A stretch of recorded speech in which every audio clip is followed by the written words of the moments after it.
Mungu wanahubiri kila itwapo leo, lakini watu wanaendelea kutenda dhambi, lakini watu wanaendelea kufuata mwovu shetani, lakini watu wanaendelea kuikataa kweli.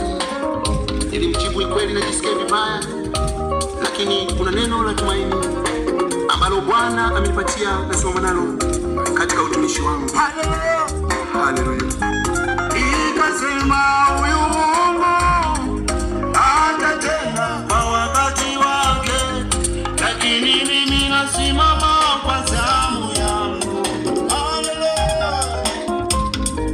Ikasema huyu Baba atatenda kwa wakati wake, lakini mimi nasimama kwa zamu yangu.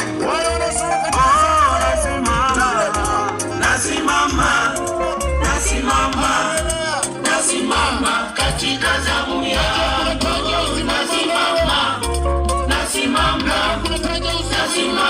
Mungu atatenda.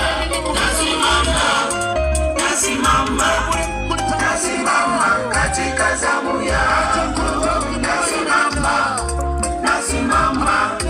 Nasimama, Mungu atatenda.